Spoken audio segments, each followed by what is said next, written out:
दोस्तों सभी को नमस्कार। दोस्तों अपने मृदा की भौतिक प्रकृतियां चल रही थी जिसमें हमने मृदा कणाकार यानी कि सॉइल टेक्सचर कल पढ़ लिया था। आज हमारी मृदा की भौतिक प्रकृति दूसरी है जिसका नाम है सॉइल स्ट्रक्चर यानी कि मृदा की संरचना। देखते हैं कि मृदा की संरचना क्या होती है, क्या परिभाषा होती है और कितने इसके प्रकार होते हैं। तो देखिए सबसे पहले मृदा संरचना क्या होती है। मृदा संरचना तो देखिए arrangement of the soil particles in this soil is called soil structure यानी कि मृदा कणों का मृदा में व्यवस्थापन यानी कि उसके व्यवस्थित होने का क्रम क्या कहलाता है, मृदा की संरचना कहलाता है। और मृदा कण कौन कौन से, बालू, सिल्ट और कले। मृदा कणों और मृदा कण कौन से, बालू, सिल्ट और कले। इन तीनों कणों का, मृदा कण हो गए, बालू, सिल्ट और कले, इन तीनों कणों का मृदा में व्यवस्थित होने का क्रम,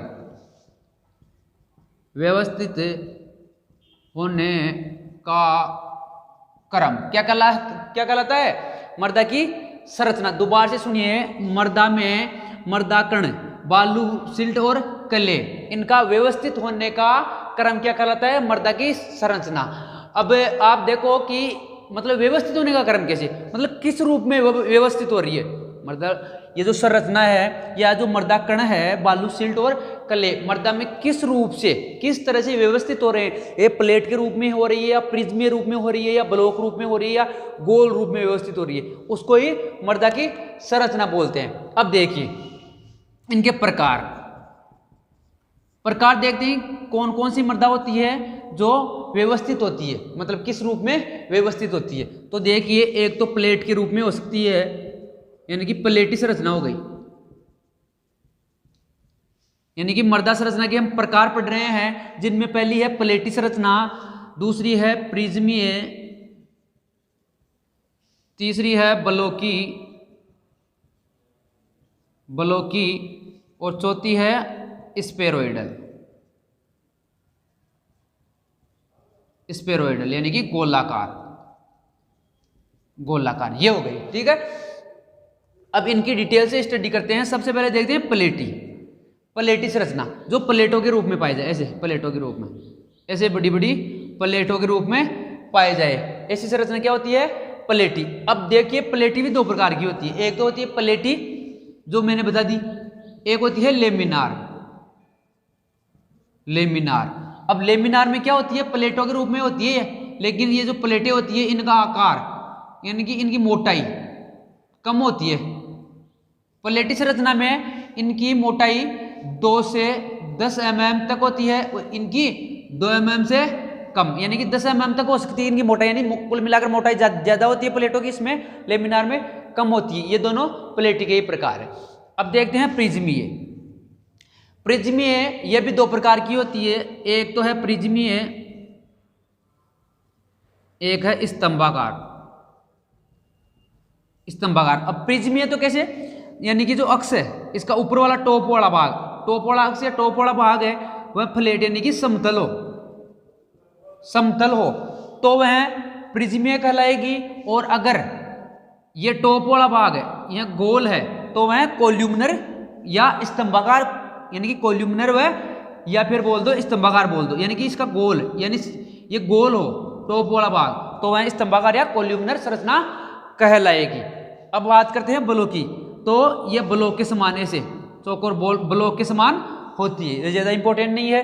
ये देखो स्फेरॉइडल या गोलाकार, ये ज्यादा इंपॉर्टेंट है, डबल स्टार लगा लेना, ये सबसे ज्यादा इंपॉर्टेंट है। क्यों, क्योंकि यह कृषि की दृष्टि से सबसे बेस्ट संरचना है, कृषि की दृष्टि से सर्वाधिक उपयुक्त संरचना। कृषि की दृष्टि से सबसे उपयुक्त माने जाने वाली मृदा की संरचना कौन सी है, स्फेरॉइडल या गोलाकार। कौन सी, स्फेरॉइडल या गोलाकार कृषि की दृष्टि से सर्वाधिक उपयुक्त मृदा की संरचना मानी जाती है। अब स्फेरॉइडल या गोलाकार भी दो प्रकार की होती है, कौन कौन सी, एक तो है क्रम्बी और दूसरी है दानेदार यानी कि ग्रेन्युलर और क्रम्बी। ये तो इसमें पोरस यानी कि रंध्र ज्यादा पाई जाती है, ये पोरस होती है ज्यादा, मतलब ये रंध्र इसमें ज्यादा पाई जाती है, नहीं कि मर्दा वायु ज्यादा पाई जाती है, ज्यादा रंध्र पाए जाते हैं, जबकि इसमें थोड़े रंध्र कम पाए जाते हैं। मतलब इसमें रंध्र या रंध्रावकाश या पोरस ज्यादा होने के कारण ये कृषि की दृष्टि से सर्वाधिक बेस्ट होती है। देखो इसमें तो मतलब इसका ये प्रकार है, गोलाकार मृदा संरचना कृषि की दृष्टि से सर्वाधिक उपयुक्त मानी जाती है, लेकिन इसमें भी दो प्रकार हो गए, इसमें क्रम भी सर्वाधिक बेस्ट, ये भी इंपॉर्टेंट है, ट्रिपल स्टार लगा लेना, अलग से पूछ ले, क्रम भी आ जाए ना ऑप्शन में, क्रम भी तो पहले क्रम भी करना है, और अगर गोलाकार आ जाए मतलब ये नहीं है तो ये करना है, ठीक है। मेन ये है क्रम भी कृषि की दृष्टि से सर्वाधिक उपयुक्त, यानी कि गोलाकार का जो प्रकार है क्रम भी, तो कृषि की दृष्टि से क्रम भी संरचना सर्वाधिक उपयुक्त मानी जाती है। ये हो गया आपकी मृदा की संरचना। अब आगे देखते हैं मृदा जल, यानी कि मृदा की भौतिक प्रकृतियां हम पढ़ रहे हैं, जिनमें हमने मृदा कणाकार पढ़ लिया और मृदा की संरचना पढ़ ली, और तीसरा है मृदा जल। मृदा जल तीसरा हमारा मृदा की प्रकृति या मृदा की भौतिक प्रकृति है मृदा जल, यानी कि सोइल वाटर, सोइल वाटर मृदा जल। देखिए मृदा जल क्या होता है, तो मैंने जो मृदा का आयतनात्मक संगठन पढ़ाया था उसमें बताया था मृदा जल और मृदा वायु, दोबारा से देख लीजिएगा। ये मृदा कण है, क्या होता है मृदा जल, ये समझा रहा हूं मैं। मृदा कण है, क्या है, मृदा कण, इनके बीच में ये क्या है, रंध्रावकाश, रंध्रावकाश, ठीक है। इन रंध्रावकाशों में क्या पाए जाते हैं, माइक्रोपोर, माइक्रोपोर, माइक्रोपोर मतलब सूक्ष्म छिद्र या सूक्ष्म रंध्र, सूक्ष्म रंध्र, इनमें जो जल पाया जाता है, यानी कि माइक्रोपोर या सूक्ष्म रंध्रों में जो जल पाया जाता है, जो जल पाया जाता है उसे क्या बोलते हैं, सोइल वाटर या मृदा जल। दोबारा से देखिए, मृदा कणों में पाए जाने वाले रंध्रावकाशों के मध्य पाए जाने वाले माइक्रोपोर्स में जो जल पाया जाता है उसे क्या बोलते हैं, मृदा जल। जबकि मैक्रोपोर्स में क्या पाया जाती है, वायु, मैक्रोपोर यानी कि वृहद रंध्र, उसमें जो वायु पाई जाती है उसे क्या बोलते हैं, मृदा वायु। समझ में आ गई, मृदा वायु और मृदा जल किसमें पाई जाती है। पूछ सकता है क्वेश्चन की मृदा वायु मृदा में किसमें पाई जाती है, तो मैक्रोपोर यानी कि वृहद रंध्रों में, और मृदा जल माइक्रोपोर्स में। ये हो गया आपके मृदा जल की परिभाषा, ठीक। अब देखते हैं मृदा जल का क्लासिफिकेशन यानी कि वर्गीकरण। मृदा जल का वर्गीकरण किस आधार पर किया गया है और कितने कितने प्रकार के होते हैं, देखिए वर्गीकरण मृदा जल का वर्गीकरण। तो देखिए एक तो है भौतिक वर्गीकरण, भौतिक वर्गीकरण, और एक है जैविक वर्गीकरण, जैविक वर्गीकरण। देखिए यानी कि फिजिकल क्लासिफिकेशन और बायोलॉजिकल क्लासिफिकेशन। देखिए फिजिकल में ये तीन प्रकार का होता है, एक तो होता है केशीय जल, एक होता है गुरुत्वाकर्षण जल,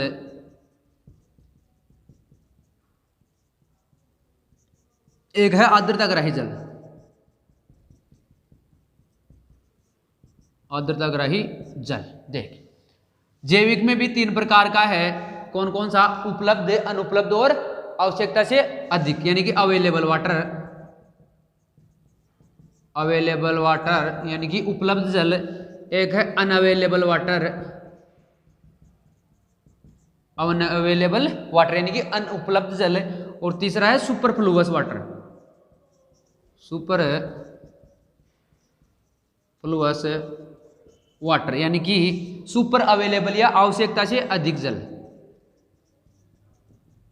आवश्यकता से अधिक जल। ये हो गया आपके, ये तीन प्रकार का हो गया, और ये भी तीन प्रकार का हो गया। अब देखिए समझते हैं सबसे पहले भौतिक वर्गीकरण वाले, जो भौतिक वर्गीकरण के जल हैं उनको समझते हैं सबसे पहले, तीनों जलों को, उसमें दाब वगैरह कौन कौन से दाब प्रधारित होता है ये सब समझते हैं। देखिए गुरुत्वाकर्षण जल, सबसे पहले गुरुत्वाकर्षण गुरुत्वाकर्षण जल। समझिए, एक है अपने केसीय जल, केसीय जल, और एक बताया था आर्द्रताग्राही जल, आर्द्रताग्राही जल, यही तो बताया था।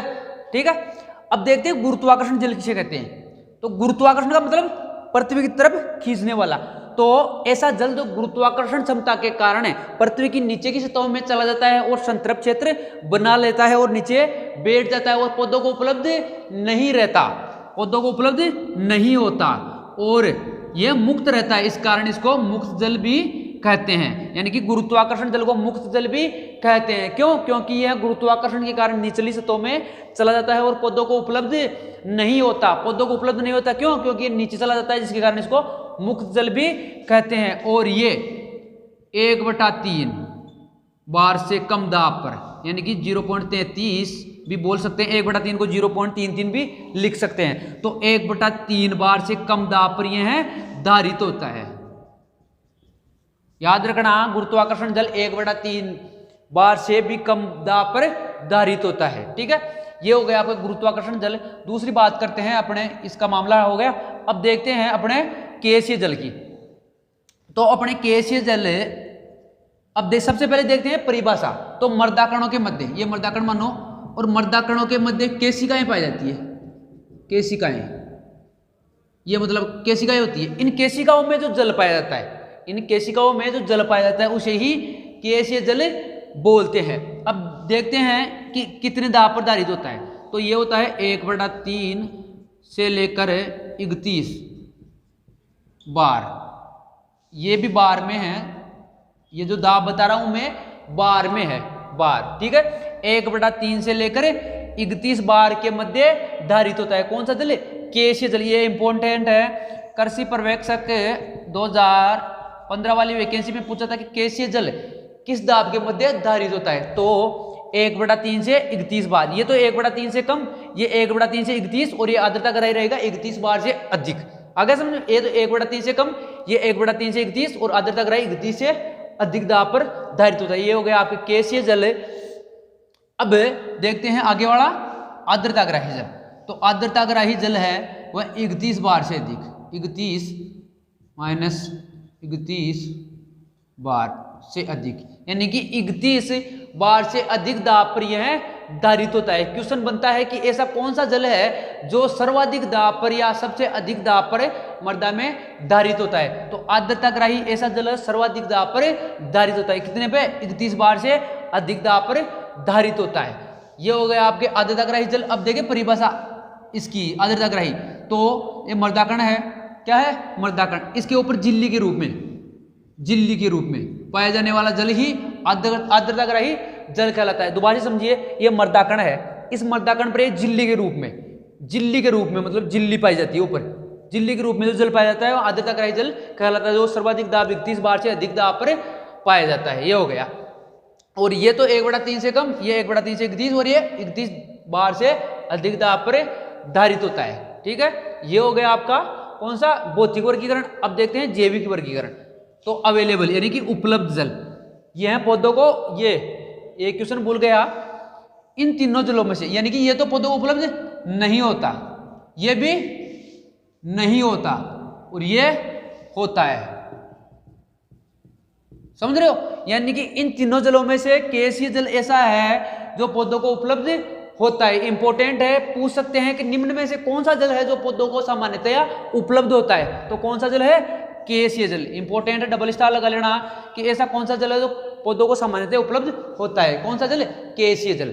ठीक है, अब देखते हैं उपलब्ध जल, यानी कि अवेलेबल वाटर, जो पौधों को उपलब्ध होता है, उपलब्ध जल कहलाता है। और ये है 1/3 बार से, 1/3 बार से -15 बार के मध्य होता है, धारित होता है। कितनी दार पर? 1/3 से -15 एटीएम, एटीएम नहीं बार, -15 बार पर। और एक बार बराबर होता है 0.0987 एटीएम, यानी कि एक बार बराबर 0.987 एटीएम होता है। तो अपने बार में है 1/3 से लेकर -15 बार के मध्य धारित होता है। कौन सा जल? उपलब्ध जल, और ये पौधों को उपलब्ध होता है। अब देखते हैं अनअवेलेबल वाटर यानी कि अनुपलब्ध जल।